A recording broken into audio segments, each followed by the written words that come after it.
Snow falls over an empty country lane in Rettendon, Essex. A Range Rover sits silent under the moonlight, its windows blown out by gunfire. 3 men lie motionless inside. This chilling scene would become one of Britain's most infamous gangland murders. But to understand why the Essex Boys ended up here, we need to rewind to where it all began. In the late 1980s and early 90s, Essex wasn't just a quiet county outside London. It was a place where 2 worlds collided. On one side, picturesque villages and commuter suburbs promised middle-class comfort. On the other, a booming rave scene and a growing appetite for party drugs created a lucrative black market. Money flowed fast, and with it came violence.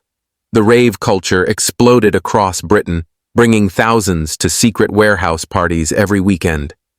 Ecstasy became the fuel of these all-night events, and where there was demand, organized crime was ready to supply. Essex's proximity to London and major ports made it the perfect hub for smuggling and distribution. Amid this chaos rose a trio who would become infamous: Tony Tucker, Pat Tate, and Craig Rolfe. Each brought a different brand of menace. Tony Tucker, a former bouncer and bodybuilder, was the smooth talker and strategist. He controlled nightclub doors, giving him access to dealers, partygoers, and the perfect distribution network. Pat Tate, towering and unpredictable, was the enforcer, a man with a hair-trigger temper and a reputation for explosive violence. Craig Rolfe, younger and less visible, played the role of driver and trusted confidant, quietly handling the dirty work. They weren't the first criminals in Essex, but their combination of charm, brutality, and business sense set them apart. It started with nightclub security. Running the doors gave Tucker and his crew 2 things: connections to recreational drug users and the ability to control who sold on their turf. They began taxing dealers for protection, skimming profits from every pill that changed hands on a dance floor. Soon, small-time extortion wasn't enough. The money in ecstasy imports was staggering, thousands of pounds in a single night. Using contacts in London and abroad, the Essex Boys began sourcing their own supplies. With Pat Tate's muscle to scare off competitors and Tucker's management of the nightclub scene, they built a distribution network that reached far beyond Essex. What truly cemented their rise was violence. Rivals quickly learned that crossing the Essex Boys came with consequences. Beatings in dark alleys, doors kicked in at 3 a.m., even public humiliations meant to send a message. Word spread that these men didn't just protect their business, they delighted in enforcing it. Yet behind the bravado, paranoia simmered. The more power they gained, the more enemies they created. Dealers resented their taxes, rivals plotted revenge, and law enforcement quietly closed in.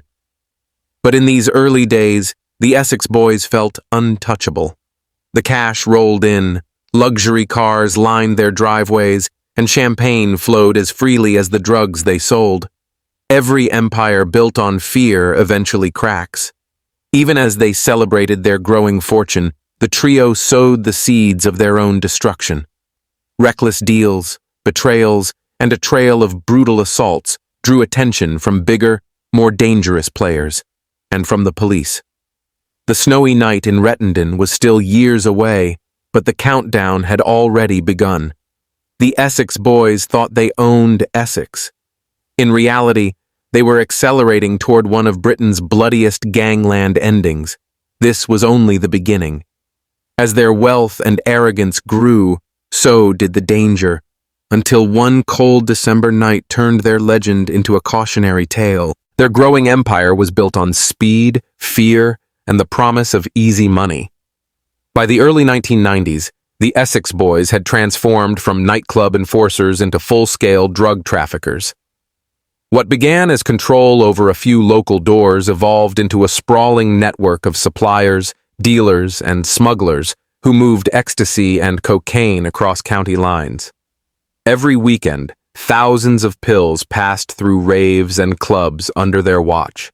The profits were staggering, and the trio treated the business like a never-ending party. Luxury became their trademark. Tony Tucker drove top-of-the-line sports cars, flaunted designer clothes, and carried himself like a celebrity. Pat Tate's taste was even louder. Expensive jewelry, tailored suits, and wild spending sprees. Craig Rolfe remained quieter, but enjoyed the perks of sudden wealth. They were no longer just feared gangsters. They were local icons whose excess drew admiration from some and envy from many more. But success came with a price. The bigger their operation grew, the more enemies they made. Rivals saw an opening to challenge their control, and resentful dealers whispered of taking the territory back. Tucker and Tate answered every slight with brutal efficiency.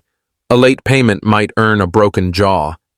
Anyone suspected of informing the police could expect a midnight visit and a beating severe enough to keep others silent. Fear worked for a while, but it also created cracks in their inner circle. Their arrogance escalated along with their profits. Tucker believed he was untouchable, boasting openly about deals and connections. Pat Tate's violent temper worsened, fueled by drugs and a growing paranoia that everyone wanted a piece of their empire. Parties turned into scenes of chaos, where business mixed with reckless drug use. Associates who once respected the gang began to see them as volatile and careless. A dangerous mix in a world where loyalty was already fragile. Police pressure also intensified. The trio's lavish spending and sudden wealth raised questions that couldn't stay hidden forever. Undercover officers infiltrated nightclubs, gathering evidence on their operations. Phone taps and surveillance followed. Still, the Essex boys shrugged it off, convinced they were always one step ahead. They viewed the law as just another opponent to intimidate or outsmart. Behind the scenes, relationships with other criminal networks started to fray. Deals with international suppliers turned tense when payments were delayed or shipments went missing. Some partners questioned whether Tucker's crew could keep business steady amid their chaotic lifestyle. Rumors circulated of double crosses and secret alliances forming against them. The underworld thrives on trust, however twisted, and the Essex boys were quickly running out of it. The breaking point was not a single incident, but a series of betrayals and near misses. A shipment gone wrong. A rival gang left humiliated but not defeated. A friend who suddenly stopped answering calls. Each event added to the sense that someone, somewhere, was plotting their downfall. Pat Tate, ever suspicious, began lashing out without proof, a move that only deepened resentment and fear among allies. By late 1995, the men were living in a storm of wealth, paranoia, and enemies. Their empire looked unstoppable from the outside, but inside it was rotting. Every deal carried a whiff of danger, every meeting the possibility of a trap. What they didn't know was that plans for their execution were already being set in motion. Someone close enough to know their routines and trusted enough to arrange a meeting would lure them to a lonely farm track in Rettendon. The night that would end their reign approached quietly, disguised as another routine gathering. The Essex boys still believed no one could touch them, but the seeds of betrayal they had planted through years of intimidation and violence were about to bear their final deadly fruit. The cold evening of December 6, 1995 began like countless others for Tony Tucker, Pat Tate, and Craig Rolfe. Confident as ever, they arranged to meet a trusted contact about a new drug deal. The plan was simple. Drive to a remote farm track near the village of Rettendon, finalize business, and return to their lavish routines. None of them suspected that the drive in their dark blue Range Rover would be their last. The narrow lane was quiet under a blanket of frost. They parked, waiting for the associate who promised a profitable shipment. Moments stretched. Somewhere in the darkness, armed figures approached with military precision. Without warning, a shotgun roared through the night, followed by another and another. In seconds, the Essex boys were dead. Tucker slumped in the driver's seat, Rolfe beside him, Tate in the back. The killings were brutal and exact. Each man shot at close range to ensure there was no chance of survival. The discovery shocked Essex and the entire United Kingdom. Early the next morning, a farmer noticed the Range Rover still idling on the snowy track and called police. Investigators arrived to a gruesome scene: shattered glass, the smell of gunpowder, and 3 lifeless bodies. News spread quickly, igniting fear and fascination. Who could execute such a calculated hit on one of the county's most feared criminal gangs? Detectives launched a massive investigation, but answers proved elusive. The Essex Boys had enemies everywhere: rival dealers, disgruntled partners, and even international contacts who might have sought revenge or silenced them over debts. Every lead revealed new layers of betrayal and greed. Witnesses were scarce. Those who knew anything feared they'd be next. Among the prime suspects was Michael Steele, a known drug trafficker, and Jack Wooms, his associate. Police theorized that a dispute over a botched drug shipment might have triggered the ambush. Surveillance records, phone logs, and informant tips eventually pointed toward them, but building a solid case was difficult. The underworld thrived on secrecy and silence. Still, after months of painstaking work, Steele and Wooms were arrested and later convicted of the murders. Even with convictions, many in the criminal world and the public doubted the full truth had come to light. Alternative theories gained momentum. Some believed the killings were an inside job, someone close to Tucker's crew who arranged the meeting only to betray them.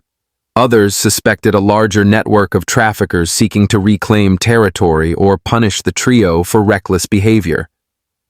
Each theory added to the legend, ensuring the Essex Boys' story remained clouded in mystery. The murders sent shockwaves through Britain's drug trade. Dealers who once boasted of connections to Tucker's crew suddenly kept a low profile. Nightclub security gangs disbanded or rebranded to avoid similar fates. For law enforcement, the case became both a victory and a warning. Organized crime could be dismantled, but it was willing to kill with chilling precision.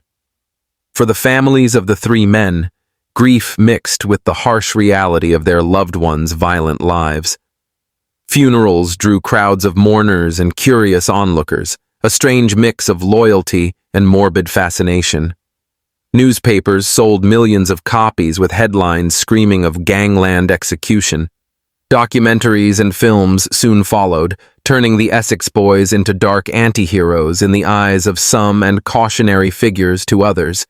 In the end, the Rettendon murders symbolized more than the end of a single gang. They marked a turning point in Britain's criminal underworld, a stark reminder that fear and brutality eventually consume those who wield them. The Essex Boys believed they ruled Essex, but on that freezing December night, their empire of drugs, money, and intimidation collapsed in a storm of gunfire and silence. The aftermath of the Rettendon murders rippled through Essex like a shockwave. Within days, once boisterous nightclubs grew tense and quiet. Dealers who had flaunted their ties to Tony Tucker's crew now avoided even mentioning their names. The air of invincibility that had clung to the Essex Boys vanished overnight, replaced by a nervous realization that anyone in the drug trade could be next. For local law enforcement, the killings were both a grim victory and a sobering lesson. Officers had tracked the gang for years, frustrated by their ability to intimidate witnesses and outmaneuver investigations. The sudden elimination of 3 major players disrupted the county's drug flow, but it also revealed how ruthlessly efficient the underworld could be when settling scores. Detectives worked tirelessly to trace every phone call, every whispered rumor, trying to determine whether the murders were an isolated act of revenge or part of a larger turf war. Trials eventually brought convictions, yet the sense of mystery never faded. Michael Steele and Jack Wooms were sentenced to life in prison, but questions lingered about whether they acted alone or were merely convenient scapegoats. Some underworld figures insisted a hidden hand had orchestrated the hit, perhaps a rival syndicate from London, or even a close associate of the Essex Boys who saw a chance to seize power. Theories ranged from debt disputes to double-crossed suppliers, each adding to the legend that the full truth might never be known. As the investigation faded from daily headlines, the story took on a strange second life in popular culture. Newspapers ran sensational serials, filmmakers dramatized the killings, and documentaries revisited the case with new angles and interviews. The Essex Boys became grim icons of Britain's 1990s rave and drug era, symbols of how fast money and unchecked violence could seduce and then destroy. Films like Essex Boys and Rise of the Foot Soldier turned their saga into box office drama, keeping their names alive long after the crime scene tape was removed. For families of the victims, that notoriety brought mixed emotions. Some were angered by the glamorization of men who had terrorized others. Others quietly acknowledged the complicated truth. Tucker, Tate, and Rolfe were fathers, brothers, and sons, as well as criminals. Their loved ones mourned the men they had been before greed and brutality consumed them. The wider impact of their fall reshaped Essex's underworld. Rival crews moved in cautiously, aware that one misstep could invite the same fate. Police cracked down harder on nightclub security rackets and drug routes linked to the rave scene. Over time, the name Essex Boys became both a warning and a brand, invoked by new gangs eager to sound dangerous, yet also a cautionary tale about how quickly power built on fear can collapse. Years later, the Range Rover murders remain a haunting reminder of a violent chapter in Britain's criminal history. The snowy farm track where the bodies were found has long since returned to quiet countryside, but the legend endures.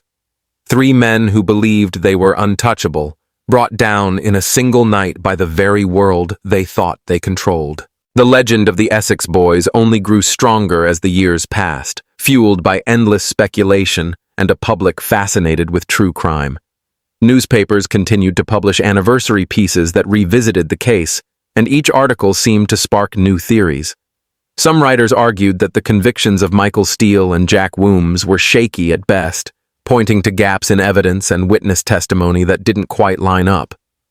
Supporters of the convicted men launched campaigns claiming a miscarriage of justice, demanding appeals and new investigations. Each appeal was closely watched, but none overturned the verdicts, leaving a permanent cloud of doubt over who truly orchestrated the killings. Meanwhile, the name Essex Boys took on a strange cultural afterlife. Books chronicled their rise and violent end, while films such as Essex Boys, Bonded by Blood, and Rise of the Foot Soldier turned their story into a modern crime saga. These dramatizations painted them as both villains and tragic anti-heroes, cementing their status in Britain's pop culture.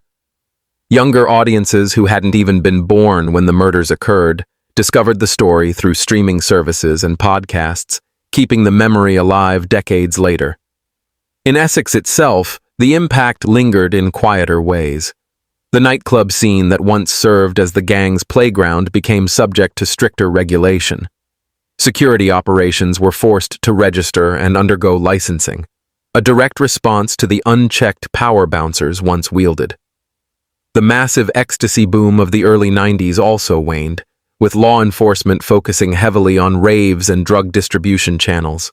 While new gangs emerged, few were willing to flaunt their dominance as brazenly as Tucker and his partners had.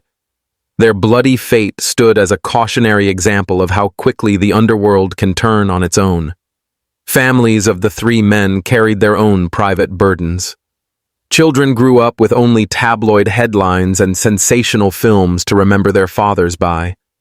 Some relatives tried to correct the narrative, sharing memories of the men before crime consumed them, while others withdrew from the spotlight entirely. The tension between the public fascination and the personal loss remained painful, a reminder that behind every legend are real lives and lasting grief. The case also influenced policing across the UK. The Rettendon murders highlighted the need for stronger intelligence networks between regional forces and better infiltration of organized crime groups. Detectives who worked the case often described it as a turning point, showing how lethal and professional drug-related hits could be. In the years that followed, British law enforcement invested more heavily in undercover operations, surveillance technology, and collaboration with European agencies to cut off international drug routes before gangs could grow as powerful as the Essex Boys. Today, the isolated farm track where the Range Rover was found is just another quiet stretch of countryside. There are no memorials, only those who know the history can point out the spot. Yet visitors occasionally make the trip, drawn by morbid curiosity or by a desire to connect with a piece of criminal folklore. Locals still recall the chaos of that winter morning, when flashing blue lights and crime scene tape disrupted the rural calm. More than a quarter century later, the story resonates because it captures something timeless about ambition, greed, and the cost of violence. The Essex Boys rose fast by feeding the party culture's hunger for drugs and excitement. They built an empire on intimidation and excess, believing fear made them untouchable. But fear cuts both ways. The same reputation that brought them wealth also invited enemies eager to prove a point. In the end, the gang's downfall was not just a sensational crime. It was a stark illustration of how every criminal empire, no matter how ruthless, eventually collapses under its own weight. Their saga remains a grim reminder that the power gained through terror is always temporary, and the silence of a snowy night can fall faster than anyone expects. Decades after the snowy night in Rettendon, the Essex Boys remain a symbol of how power, greed, and violence eventually consume those who chase them. The story has become a permanent fixture in Britain's true crime lore, not only because of the brutal killings, but also because of the unanswered questions that still hang in the air. Even with convictions secured, the sense that the full truth has never been revealed keeps journalists, filmmakers, and amateur sleuths returning to the case year after year. Theories continue to swirl. Some believe a rival drug syndicate from London orchestrated the ambush to regain control of the lucrative ecstasy trade. Others whisper about a betrayal from within the Essex Boys' own circle, a trusted associate who knew their habits and lured them to the lonely lane. There are even claims that corrupt law enforcement officers may have had a hand in the murders, either to settle old debts or to send a message to the wider criminal world. Each theory adds another layer of intrigue, ensuring the legend never fades. Books and documentaries often revisit the smallest details: the phone calls made that night, the choice of the isolated farm track, the precise timing of the shotgun blasts. Forensic experts and retired detectives debate everything from the angle of the shots to the identities of possible lookouts hidden in the darkness. Podcasts dissect the case with the intensity of a modern mystery, keeping listeners hooked as if the murders happened yesterday. The fascination is partly due to the perfect storm of elements: drugs, wealth, betrayal, and a cinematic crime scene that make the Essex Boys' story read like a gangster film brought to life. Meanwhile, Essex itself has changed. The raucous rave scene of the 1990s has given way to a more controlled nightlife, shaped by licensing laws that grew stricter in the wake of the killings. Security staff are vetted more thoroughly, and the days when bouncers doubled as drug lords are mostly gone. Yet older residents still recall the uneasy period when gangs operated with near impunity, and when violence could erupt as suddenly as the gunfire on that cold December night. Families of the 3 murdered men continue to navigate the shadow of their infamy. Some relatives have tried to reclaim their memories from sensational headlines, focusing on private moments before crime defined their lives. Others have chosen silence, unwilling to revisit a past that the public treats as entertainment. The tension between public fascination and private loss is a wound that never fully heals. For law enforcement, the case became both a benchmark and a cautionary tale. The meticulous planning of the ambush demonstrated the sophistication of Britain's criminal networks and highlighted the need for deeper intelligence sharing across agencies. In the years that followed, police forces invested heavily in surveillance, undercover operations, and international cooperation to prevent similar power structures from taking root. The Rettendon murders remain a case study in how quickly violent organized crime can escalate and how difficult it is to penetrate until it is too late. Today, the farm track where the Range Rover once stood is quiet again, a stretch of countryside known mostly to locals and the occasional true crime pilgrim. No plaque marks the spot, but the story endures, carried by documentaries, dramatizations, and the lingering chill of unanswered questions. The Essex Boys believed their empire was untouchable, but their downfall shows that fear and brutality cannot guarantee safety. Their meteoric rise and sudden, violent end illustrate an enduring truth. Criminal power built on intimidation is as fragile as the winter frost that covered the ground on the night they died. The tale remains a dark mirror for anyone tempted by the lure of quick money and ruthless control.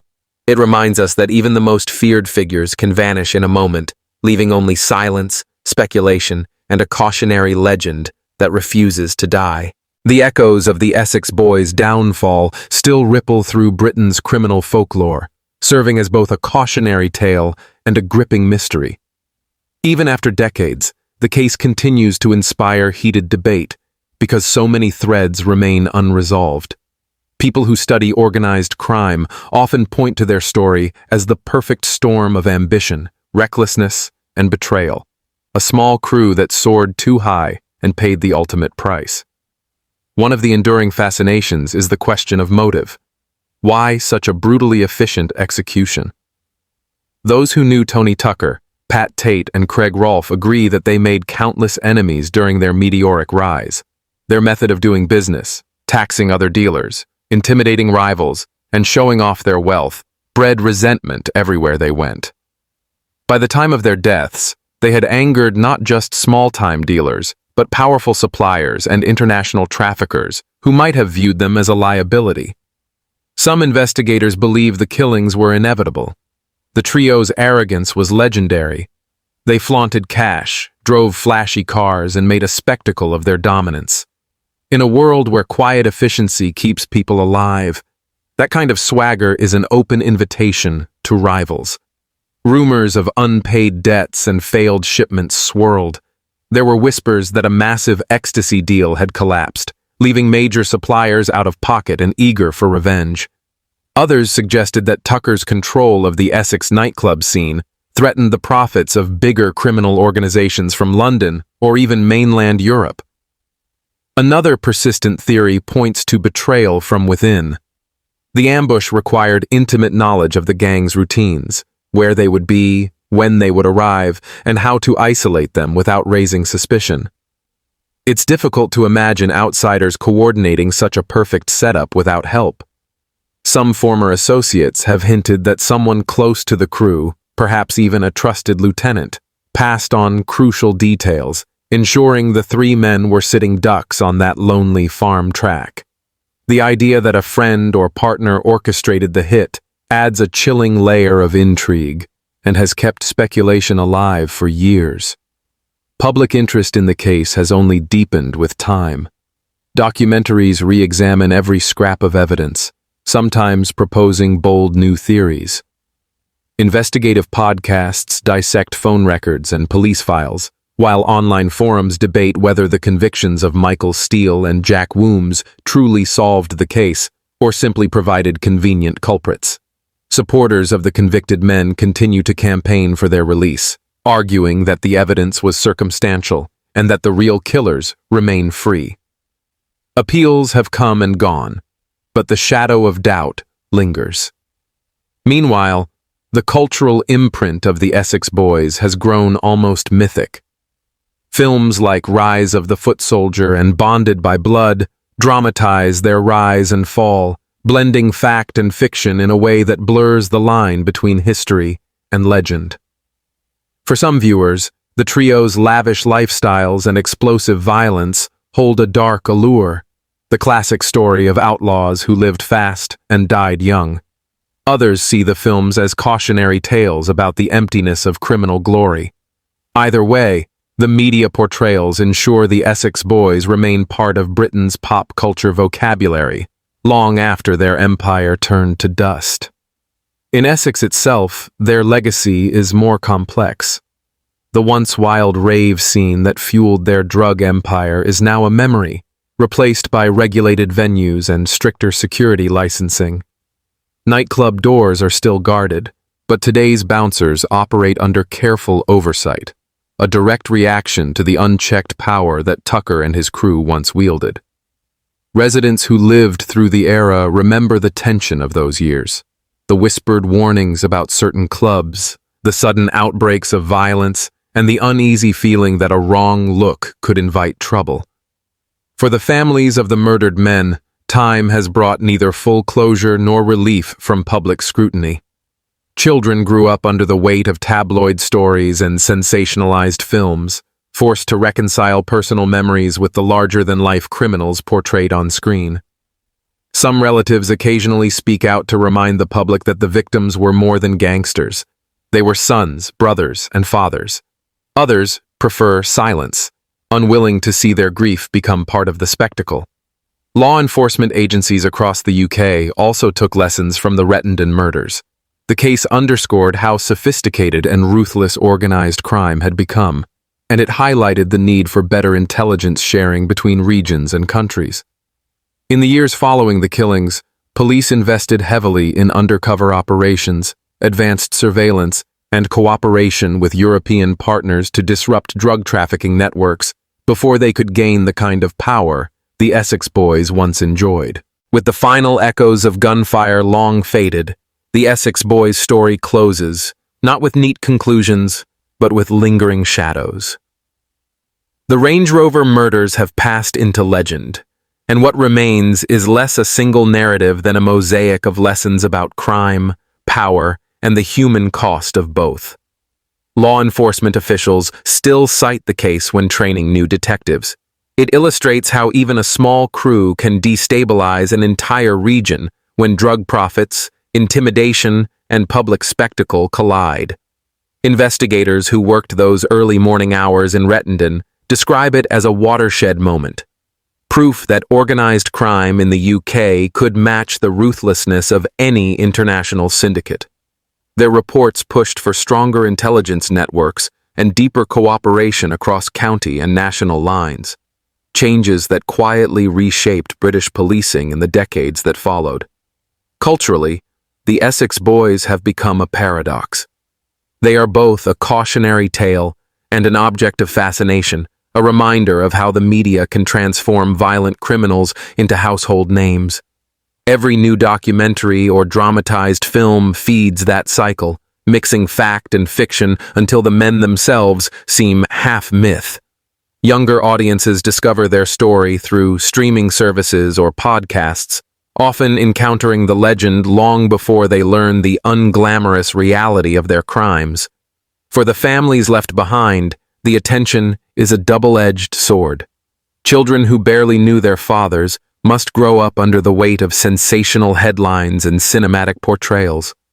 Some relatives occasionally break their silence to speak of quieter memories, family dinners, childhood moments, while others retreat completely, unwilling to see private grief turned into public entertainment. Their lives are a quiet counterpoint to the spectacle, proof that the human cost of crime outlasts every headline. Essex itself bears subtle scars. The raucous rave culture that once powered the gang's drug empire is now largely history. Nightclubs operate under tighter rules, and security work is carefully licensed. Older residents still recall the uneasy nights of the early 90s, when the wrong word at a club door might draw dangerous attention. The region has moved on, yet mention of the Essex Boys can still stir a flash of recognition and caution. In the end, the trio's rise and fall is less about mystery than inevitability. They believed that fear could secure their empire, but fear breeds enemies, and enemies eventually strike back. Theories about who ordered the hit or how the ambush was planned will continue to surface, but the essential truth is simpler. A life built on violence and intimidation cannot last. Stand today on the quiet farm track in Rettendon, and the countryside feels almost indifferent, its hedgerows and fields giving no sign of the blood once spilled there. Yet for those who know the story, the silence carries a weight. It is the echo of a brief, brutal reign that ended exactly as it was destined to, suddenly, violently, and without mercy. That is the lasting legacy of the Essex Boys, a stark reminder that every criminal empire eventually collapses, leaving only cold air, unanswered questions, and the lesson that fear is never real power.